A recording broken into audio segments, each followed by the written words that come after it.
یہ صورت کہاں تک ہوئی ہے؟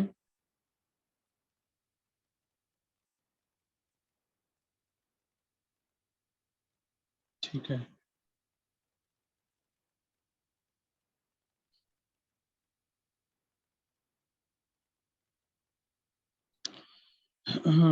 آج میں 14 تک ہو گیا تھا. اس کا تشریح رہتی ہے نا، اس کی تشریح تفسیر ہوگی اس کی.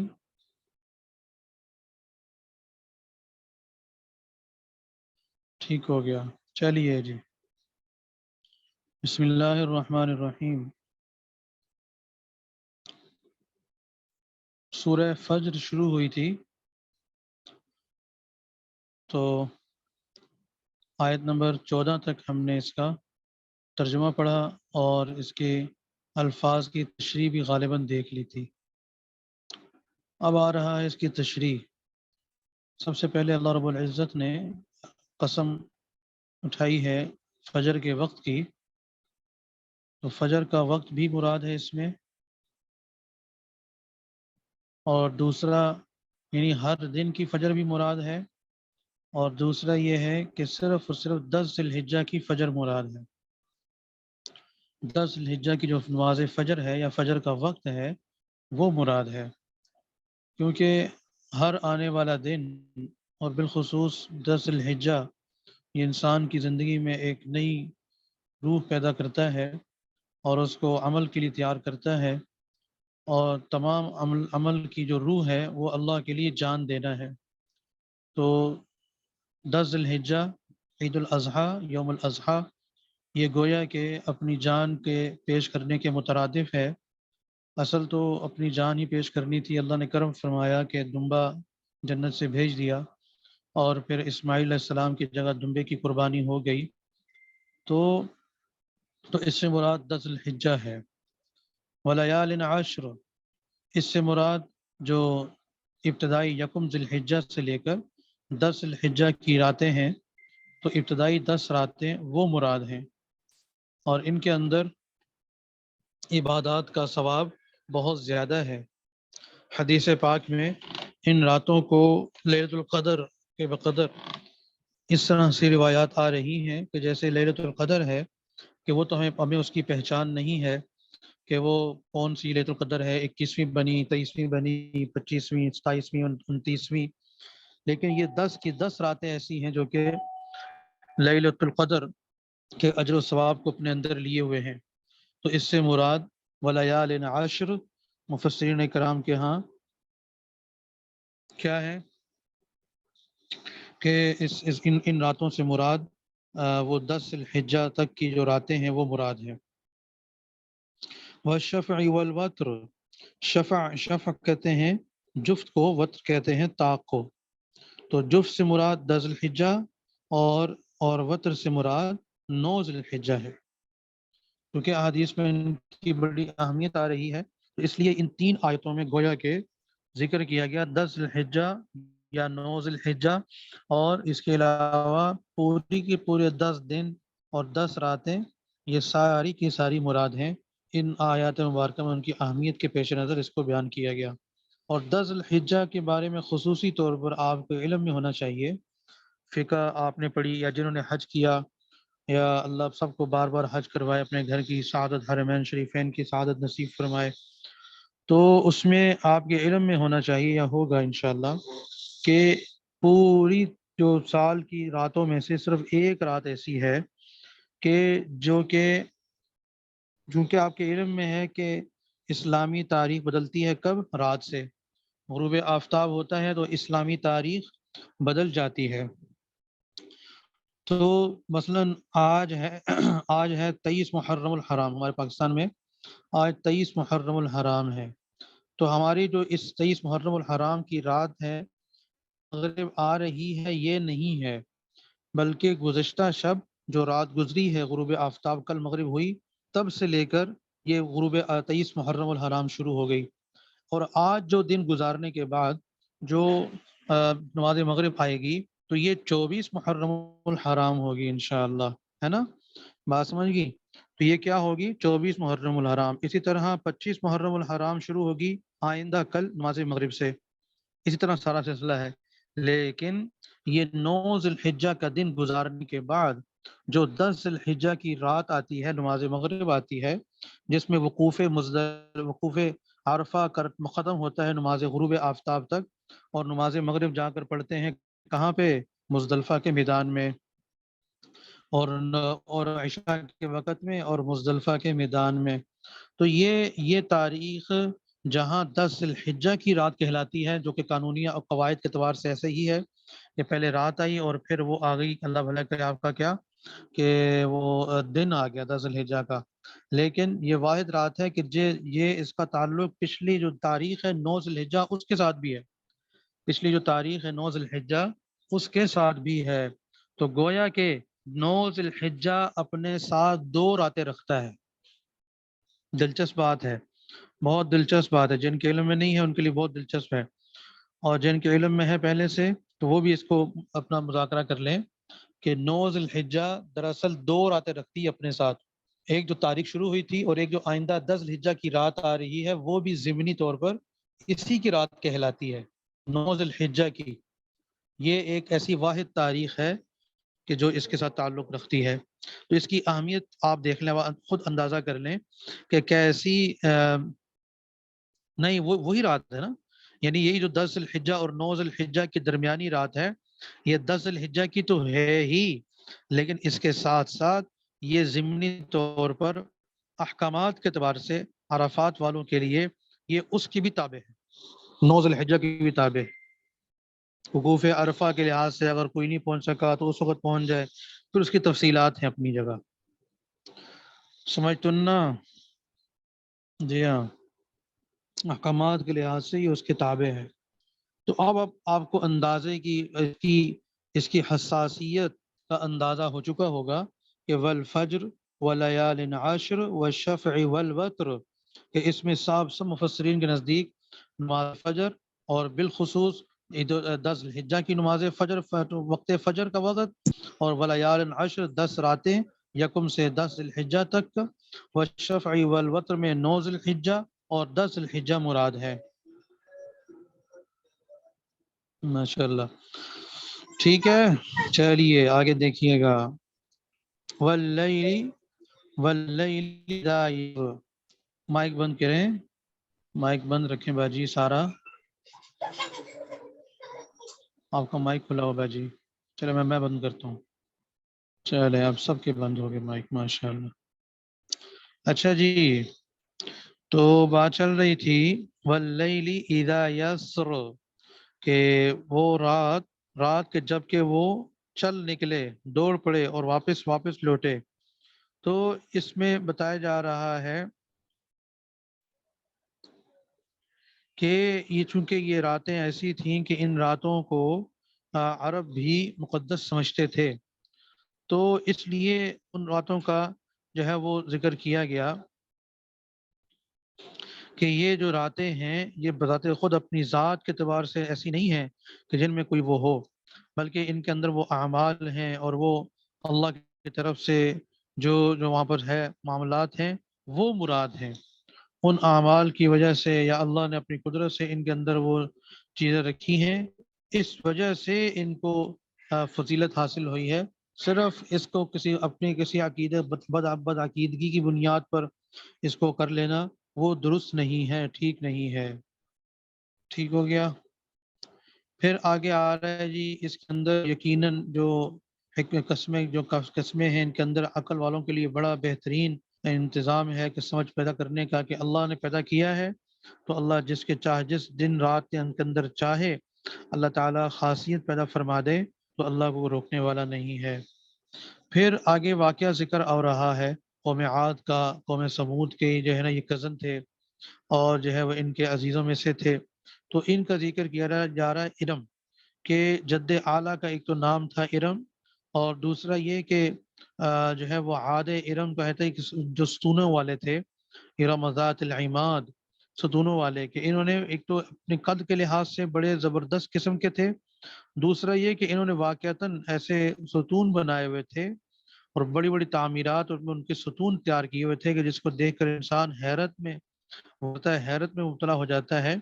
کہ اتنے بڑے بڑے ستون انہوں نے کیسے بنائے ہوں گے، کیا کچھ کیا ہوگا۔ اللہ تعالیٰ خود فرما کہ ان جیسا ہم نے مخلوق پیدا نہیں کی، کہ زبردست ڈیل ڈول والے تھے کہ ایک 300 سال میں تو جا کر بچہ ان کا جوان ہوتا تھا، یعنی 300 سال میں جا کر بچہ کیا ہو جاتا، جوان ہو جاتا تھا۔ تو اتنی اتنی لمبی لمبی عمریں اور ڈیل ڈول، اور ایک درخت کو پکڑتے تھے، درخت کو پکڑ کر یوں کہ گویا کہ جیسے ایک کومپل نکلی اور سبز رنگ کی، گرین کلر کی، اس کو آپ نے پکڑا اور ایک دم کھینچا تو وہ بالکل آسانی سے اپنی جڑ سمیت نکل آتی ہے نا،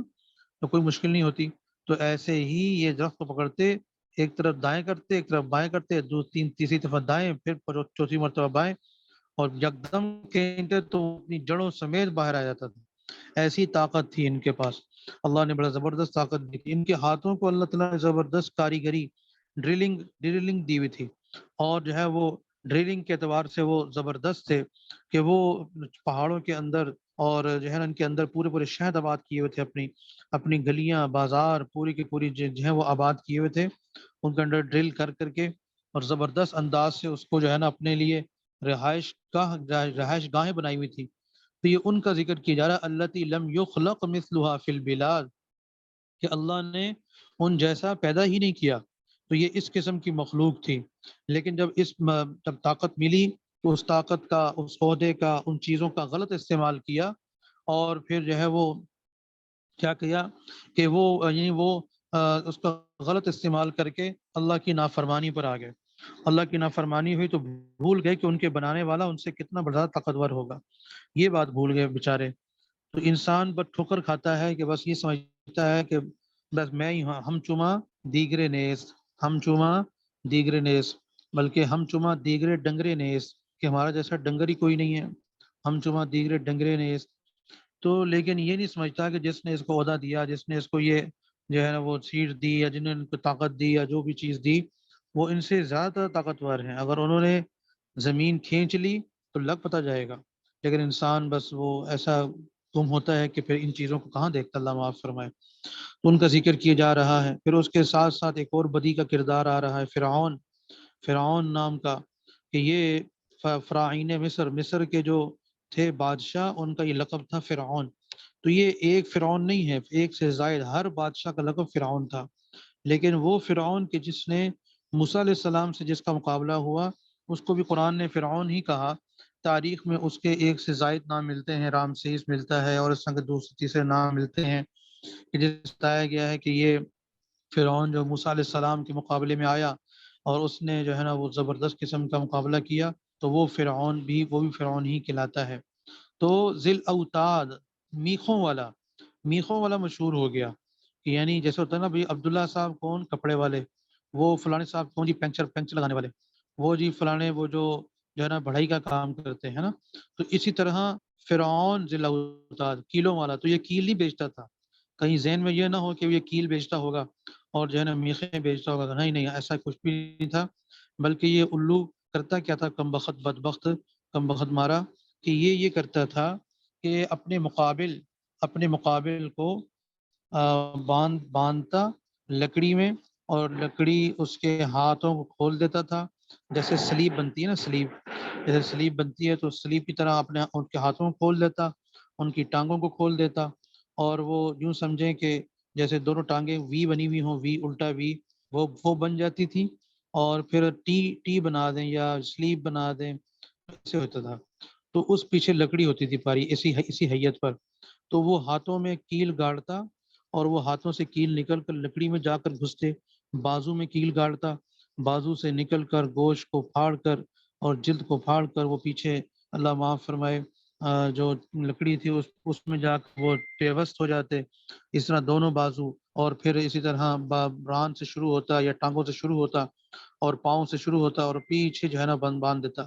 انسان، وہیں گرمی سردی دھوپ پیاس میں شدت میں، وہیں تڑپتا تڑپتا اس تکلیف کے اندر، وہیں انسان جو ہے وہ مر جاتا، لیکن یہ اتارتا نہیں تھا، ایسا بدبخت تھا، یہ اتارتا نہیں تھا۔ تو اس کا اللہ تعالیٰ فرما رہے ہیں، اور فرعون ذی الاوتاد، کہ یہ وہ فرعون ہے کہ جس نے، جو کہ میخوں والا ہے، الذین طغوا فی البلاد، اور اس نے کیا کیا ہوا ہے، شہروں کے اندر بڑی اس نے سرکشی مچائی ہوئی ہے اور بڑی جو ہے نا بدبختی مچائی ہوئی ہے، بہت سارے انہوں نے فساد کیے ہوئے ہیں، تو ان پر رب کا عذاب برسا، کوڑا عذاب، رب کے عذاب کا کوڑا برسا۔ جب وہ کوڑا آیا تو پھر ان کو نیست و نابود کیا اور ایسا ذلیل و رسوا کیا کہ ان جیسا کوئی پھر بچا نہیں۔ تو ان کا سب کے یہاں پر ذکر کر کے اللہ فرما رہے ان ربک لبالمرصاد، صرف یہی نہیں ہے بلکہ اس کے علاوہ جو بھی مقابل میں آئے گا، ان ربک لبالمرصاد، اللہ نے تو گھات لگائی ہوئی ہے، مچان بنائی ہوئی ہے اور بالکل سب پر نظر رکھے ہوئے اللہ تعالیٰ۔ اس لیے ہر ایک کو اپنے ہر عمل سے پہلے سوچنا چاہیے کہ میرا یہ عمل میری آخرت بنائے گا یا آخرت بگاڑے گا، میرا یہ عمل میرے لیے جنت بنائے گا یا جہنم بنائے گا، میرا یہ عمل مجھے قبر میں جو ہے اللہ کی رضا والی جگہ دلوائے گا یا ناراضگی والی جگہ دلوائے گا۔ تو یہ انسان کو سوچنا چاہیے کہ یہ انسان جب سوچے گا تو پھر انشاءاللہ ان چیزوں سے عبرت لے گا، ان کرداروں سے عبرت لے گا اور عبرت لے کر اپنی زندگی صحیح نہج پر گزارے گا۔ اللہ مجھے آپ کو عمل کی توفیق عطا فرمائے۔ تو اس میں اب آگے دیکھتے ہیں۔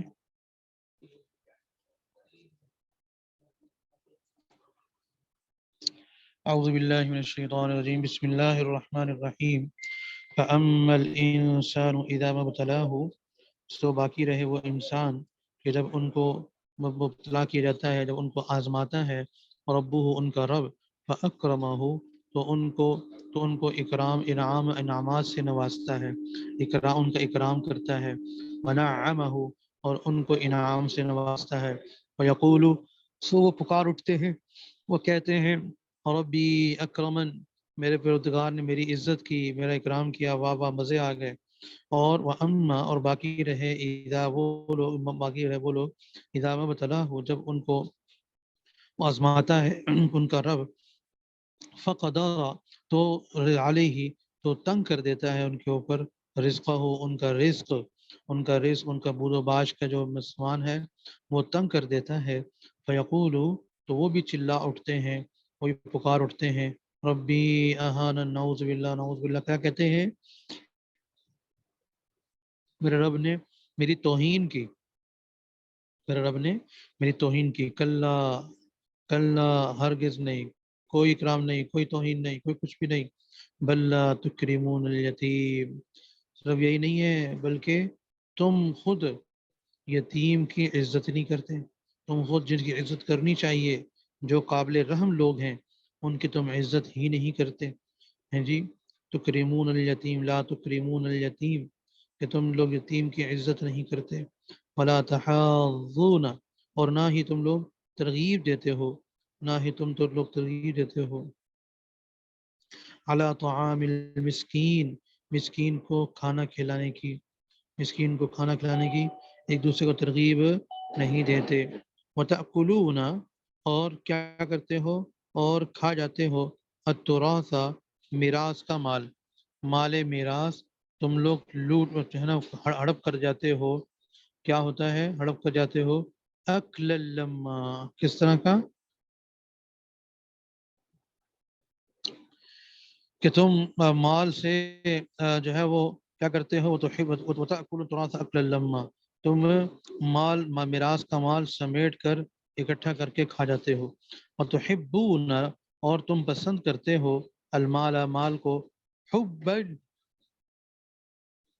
جمن، بہت زیادہ، بے انتہا محبت کرتے ہو تم مال سے، کلا، ہرگز نہیں، ہرگز نہیں،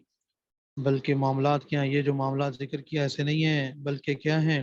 اذا دکت الارض، جب زمین نے جھنجھوڑا، اذا دکت الارض، کہ جب زمین کو دکا، دکا کہتے ہیں دکن کے کوٹنا، کوٹنا، کہ جب زمین کو کوٹ دیا جائے گا، اور دکن دکا، اور وہ کیا ہو جائے گی اس کوٹنے کے بعد،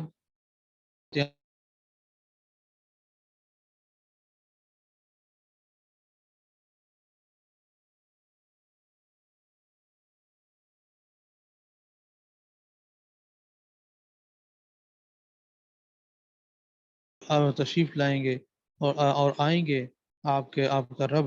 اور والملک، اور فرشتے بھی، صفن صفا وہ کیا آئیں گے فرشتے کہ قطار لگائے ہوئے آئیں گے، جو ہے وہ قطار باندھے ہوئے آج سامنے آ جائیں گے، قطار باندھے ہوئے وہ فرشتے سامنے آ جائیں گے۔ وجیء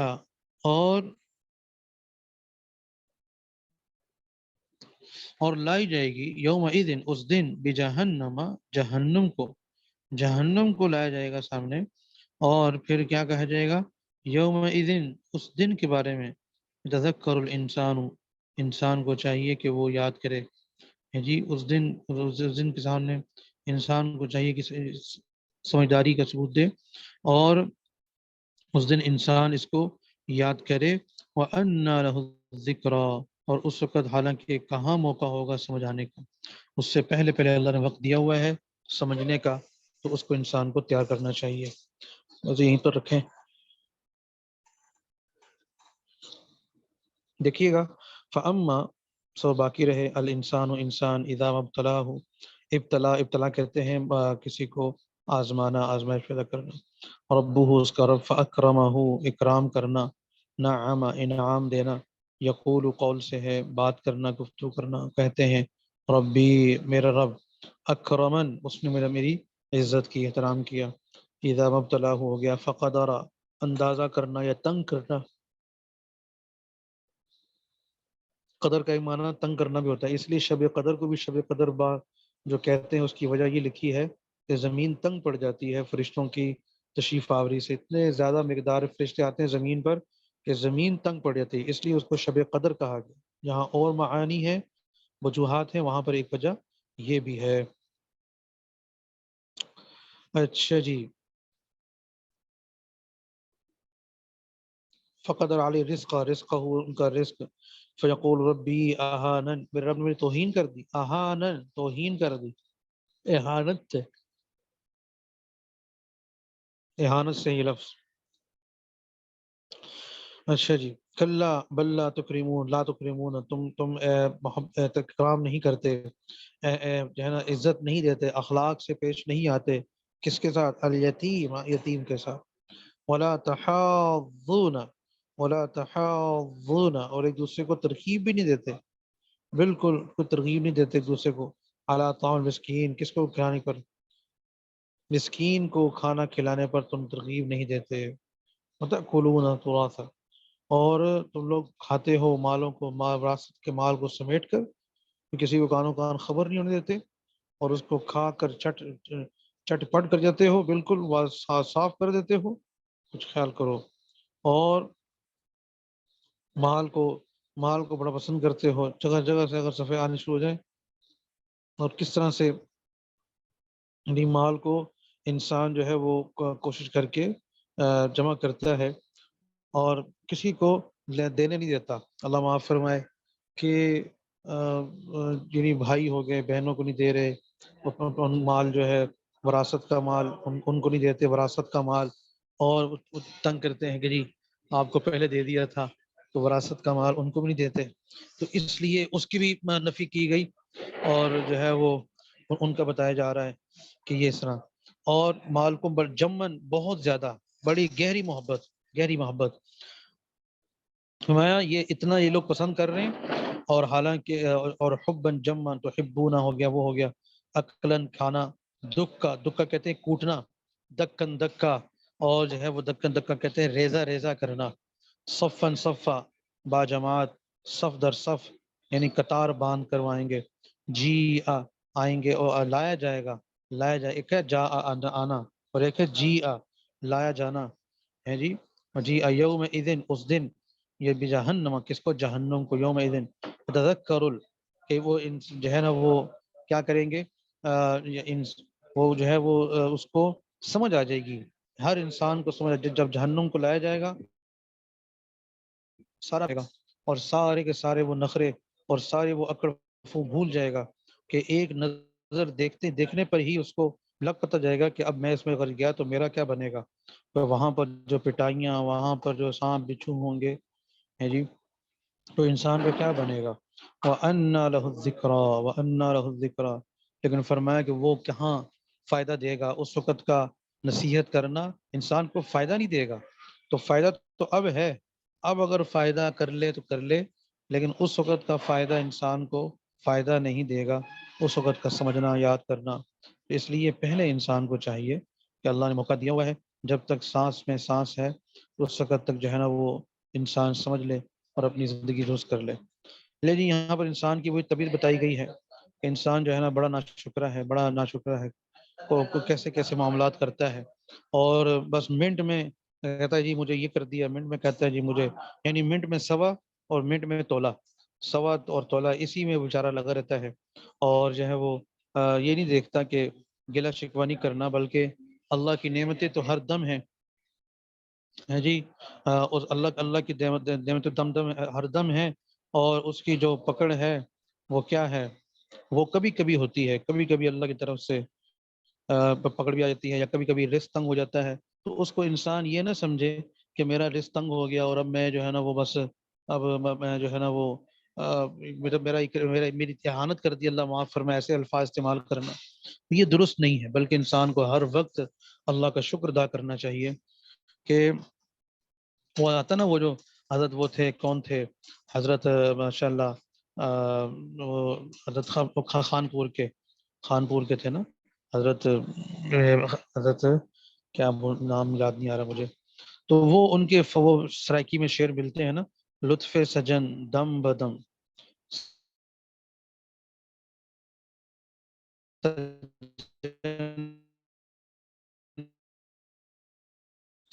کیا کہتے ہیں، لطف سجن دم بدم قہر سجن گاہ گاہ ایویں سجن واہ واہ تے اویں سجن واہ واہ، ایویں سجن واہ واہ تے اویں سجن واہ واہ. تو یہ اشعار حضرت پڑھا کرتے تھے خانپور شریف کے، وہاں پر سے حضرت تھے حضرت دین پوری رحمۃ اللہ علیہ، بڑے جو دین پوری تھے نا بڑے والے، تو وہ اس طرح کے اشعار پڑھتے تھے. تو واقعتاً انسان کو اپنی طبیعت پر نہیں کرنا چاہیے، لیکن گلے شکوے ہم بہت زیادہ کرتے ہیں کہ جی بس یہ ہو گیا، وہ ہو گیا، میری تنخواہ تھوڑی ہے، مجھ سے کام زیادہ لیا جاتا ہے، مجھ سے فلاں کام بھی لے رہے ہیں، فلاں کام بھی لے رہے ہیں. بہت سارے لوگ ہمارے ارد گرد آپ خود دیکھیں گے، آپ کو نظر آئیں گے، آپ کے ساتھ ہی ہوتے ہیں کہ جو ہر وقت بس ان کی زبان پر ہر وقت گیلے شکوی ہوتے ہیں، کبھی شکر کا جملہ، شکر کا کلمہ ان پر نہیں آتا. اور اگر وہ سمجھاؤ تو پھر بھی یہی کہتے ہیں، دیکھو جی دیکھیں نا، آپ حق کی بات نہیں کر رہے، حالانکہ ایسا نہیں ہے.